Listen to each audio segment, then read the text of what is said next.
Hey, everybody, welcome back to the Thinking Crypto channel, your home for cryptocurrency news and interviews. Guys, Bitcoin hit $45,000 today. Could we see $50,000 next week? I want to break it down and as well as talk about altcoins. We also have huge statements coming from Janet Yellen. Yes, Janet Yellen. She's making some positive statements around crypto. All of a sudden, the narrative has been flipped.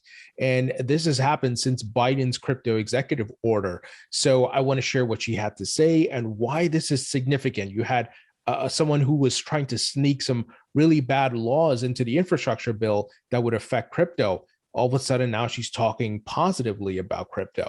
And we're also going to talk about some huge crypto regulations that are being worked on by members of Congress, and as well as an Israeli bank has launched crypto trading. And also I want to talk about Binance CEO CZ meeting with a bunch of people in Brazil and in Mexico and a whole bunch of other countries in Latin America. I think Binance is about to do something big there. So this and lots more I want to break down for you guys. Before we get there, please go ahead and hit the thumbs up button, leave a comment below, and hit the subscribe button if you're new here. It helps support the channel and it doesn't cost you anything. If you're listening on a podcast site, please give me a 5-star rating. Quick word from our sponsor, and that is iTrust which allows you to trade crypto within a retirement account. Essentially, you're investing in crypto within an IRA. And iTrust is a great platform. Obviously, trading in a retirement account has huge tax benefits. You defer a lot of the tax implications by trading within iTrust. They have a full mobile app. They have a great support team that is ready and able to onboard you and answer any questions you may have. They have 25 plus cryptocurrencies as well. They also use institutional grade crypto custody. So you don't have to worry about security. They use Coinbase custody and as well as Fireblocks. So really awesome platform. And best of all, it is free to sign up. There are no fees. There's no monthly subscription or any hidden fees like that. It is free to use. And if you use my link, which is in the description, you will get a $100 funding bonus. So check out iTrust. Make sure you use my link in the description. And it's a great platform, guys. All right, let's jump into the market cap here. Bitcoin today touched $45,000. We're seeing a bit of a pullback right now. Obviously, nothing goes up in a straight line. We saw a pretty strong move. And if we look at it from a weekly standpoint, look at the green candle that is on this week, guys, looking very strong. So what we want to see is that this green candle holds and we close Sunday on this green candle. And it'll be a second week, a consecutive week here where we have closed green, similar to what I've been showing you guys, what took place last summer of 2021, where Bitcoin found its bottom and then it started printing green candles on the weekly chart, right? It printed 1, 2, 3, 4, 5, and went all the way up to about 50 something $1,000. So here we're expecting Bitcoin's retracement up to the 55, 58K range. There's a couple scenarios here. Obviously, we have the one where I personally think is more probable, and that is the retracement peak of 55, 58K. Then Bitcoin corrects and goes into the bear market. There's also others that believe that it will go to about that range, pull back, but then continue to move up to higher prices. I'm preparing for both scenarios because we don't know what the future holds. And as I've said many times, there's Russia's Ukraine situation. There's a lot of uncertainty and things could escalate where we get some negative news and it affects the market and then Bitcoin goes down, right? So we just don't know. We certainly don't want things to get worse there. And we want the price to go up. And we also are expecting alt season, the alts to start popping off. And we're seeing some of that. Obviously, like Ethereum is back over 3,100. We're seeing many of the other altcoins moving pretty well. Obviously, we want higher prices. So not, these small gains. We're looking for the true alt season with massive pumps. All right, guys, let's jump into the news here. So Janet Yellen was interviewed by Andrew Sorkin on CNBC. And here are some statements she made, and Michael Saylor tweeted this out. I'll also play the clip for you guys. Crypto has grown by leaps and bounds and is now playing a significant role in the investment decisions of lots of Americans.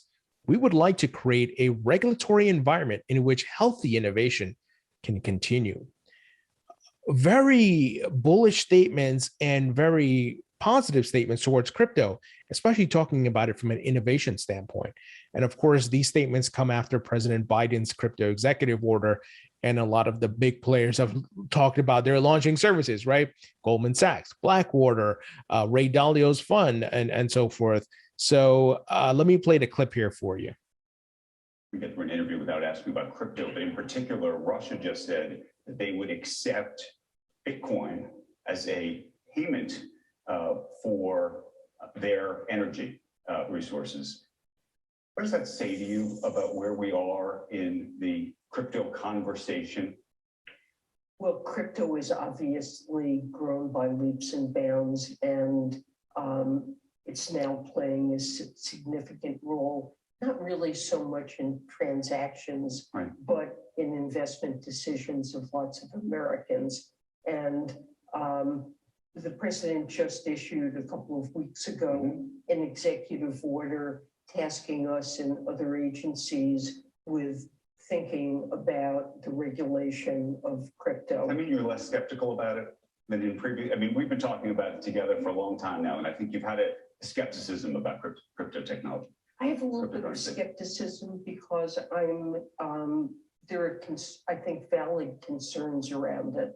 Some have to do with financial stability, consumer investor protection, use for illicit transactions and other things. Right. On the other hand, there are benefits from crypto, and we recognize that innovation in the payment system can be a healthy thing.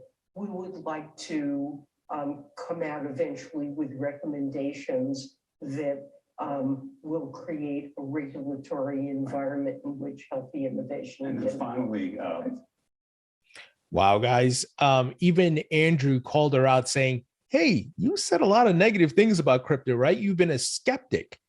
And all of a sudden, a complete 180. We want to create a healthy environment to allow innovation to continue with crypto. Oh my gosh, guys, it's amazing what is happening. The dominoes are falling everywhere. Government officials around the globe, corporates, and a lot of big companies. And we're actually going to talk about LG Electronics and their plan to launch some crypto services. Bullish times are ahead, and I hope you see what's happening. Even the naysayers, the skeptics, are now capitulating. I'm buying the dips, not financial investment advice, and just loading up and sitting back and watch all these people bend the knee to crypto.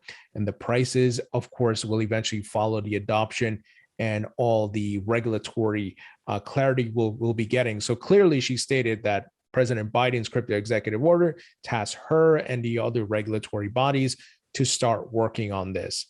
Big time news here, pretty significant. It should be making more headlines within the crypto news media outlets and so forth. But this is huge, guys. This is really a big domino right here. Now, Senator Cynthia Lummis, who I've interviewed, who's a big time Bitcoin proponent, certainly trying to push for a lot of clarity and regulations for I should say, positive regulations for crypto.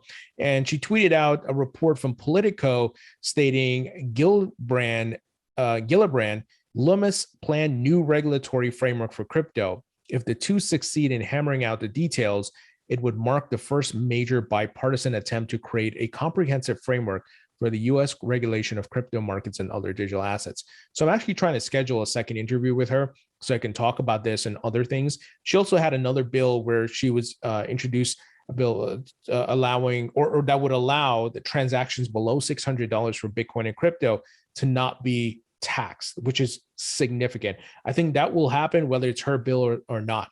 But guys, notice the key word here, bipartisan. Gillibrand is, of course, a Democrat, and then Lummis is a Republican. You just step back for a second. These folks don't agree on a lot of things, right? They're coming together, agreeing on crypto.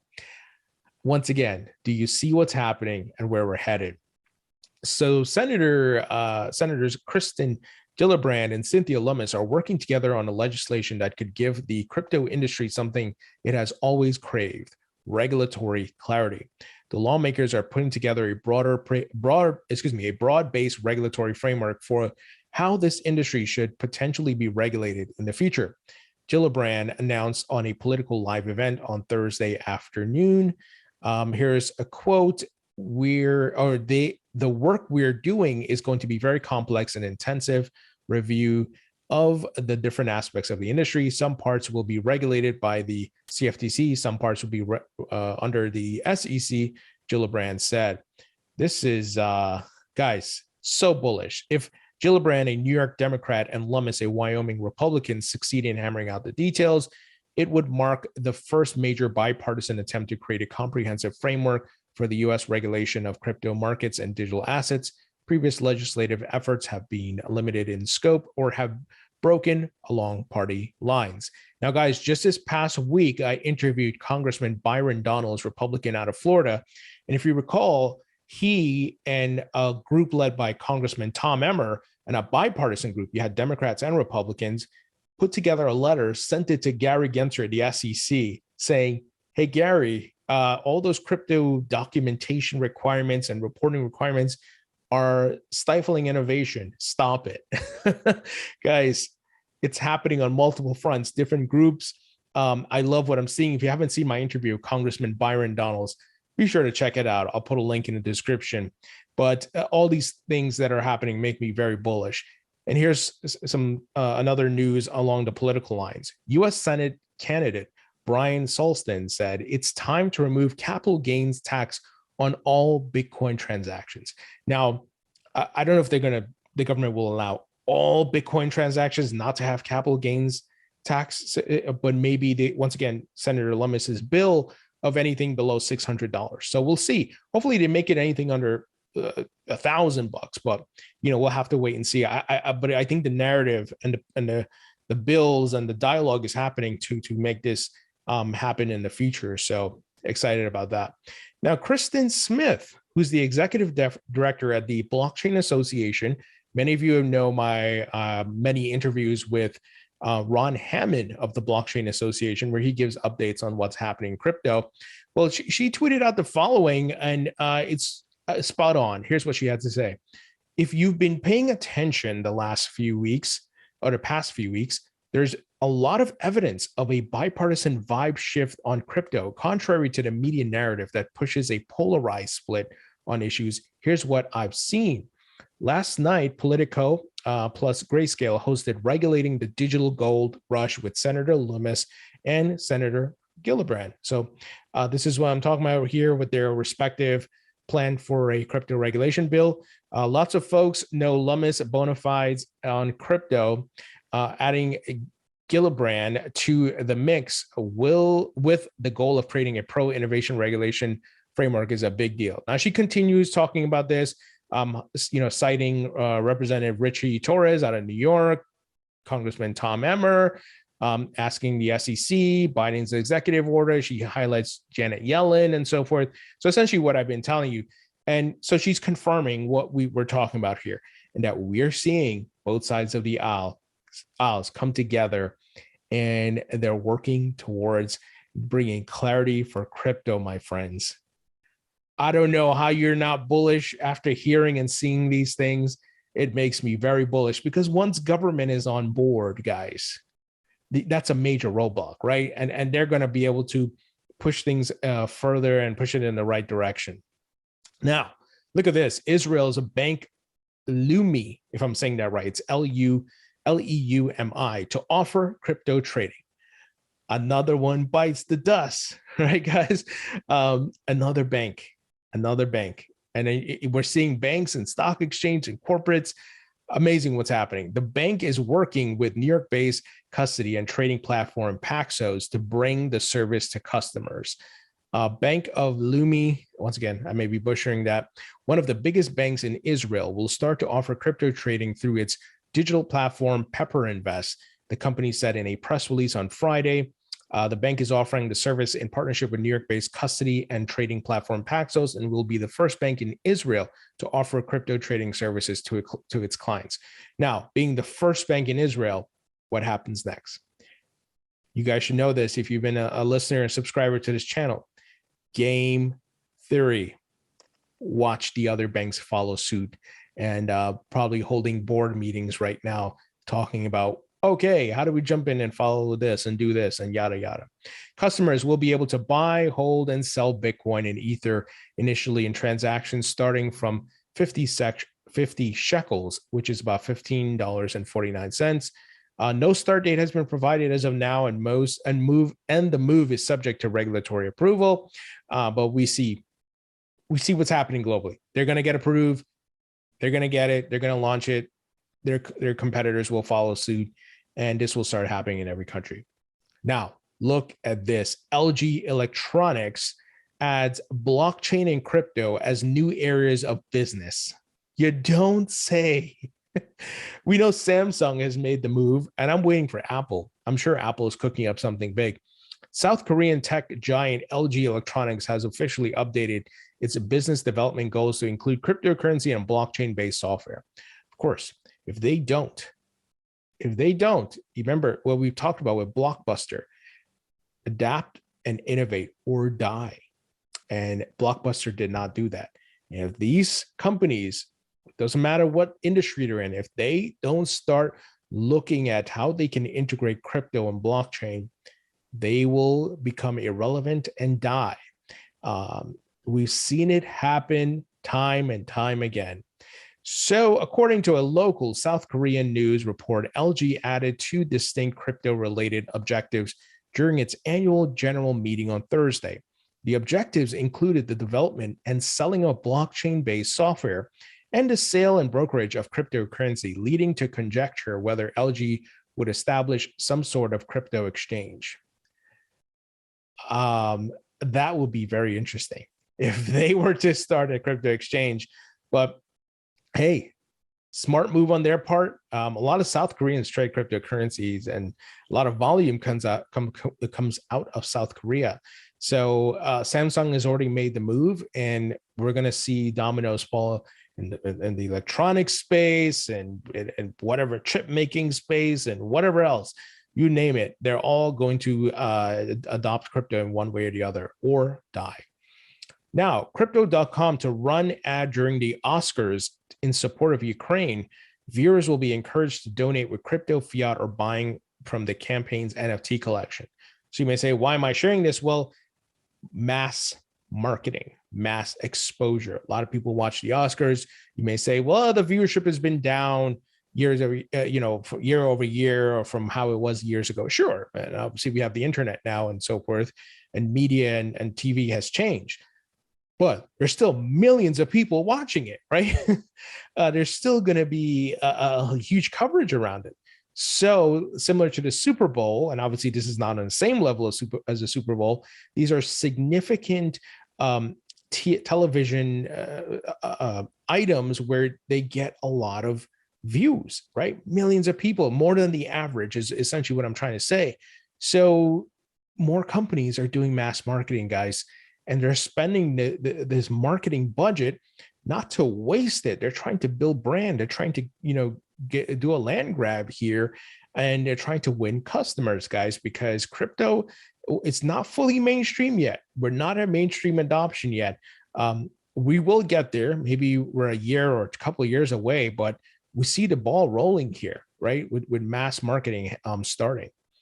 Now, Luna Foundation has bought 2,900 more Bitcoin worth $128 million to back their UST stablecoin. So we reported on this this past week about the Luna Foundation looking to buy $10 billion in Bitcoin for their reserves, which is quite bullish. And I'm actually trying to interview Do Kwon, and hopefully I can get him on the channel and talk about this. Finally, Mexico's third richest man with the CEO of the world's biggest exchange discussing Bitcoin in El Salvador. Binance is up to something. CZ was in Brazil meeting with the mayors of Rio de Janeiro and a bunch of other cities. And he's in El Salvador, he's in Mexico, he's all over the place. Something big is being cooked up. Kudos to him. And this is how you got to go out there, start meeting these folks. I'm very excited and curious to see what they're going to do, because Binance, whether you love them or hate them, largest crypto exchange. They got a lot of capital. I've interviewed CZ a few times. He's an ambitious entrepreneur, so he's doing his thing. And we're just seeing, you know, some big moves happening here, guys. And once again, mass adoption, right? It's not fully here yet, but we're on the path there. So if Binance starts setting up shop in all these countries and starts working with the governments and promoting, what do you think is going to happen? Big things are ahead, my friends. Well, that is the news. And, you know, this news about Janet Yellen makes me so bullish, guys. This is so significant. She was a skeptic and naysayer, the one who was trying to put up roadblocks, right, with the infrastructure bill. And now she's on our side. Now we just need to get that crazy clown, Elizabeth Warren, to back down. And of course, we need Gary Gensler and the SEC to be put in their place by Congress, and then we'll be good. Because remember, it was Yellen, Elizabeth Warren, and Gary Gensler, 3 peas in a pod, right? I've said that many times. So 1 down, 2 to go. Anyway, guys, let me know what you think about this news. Leave your thoughts and comments below. Hit the thumbs up button, share this video, and I'll talk to you all later.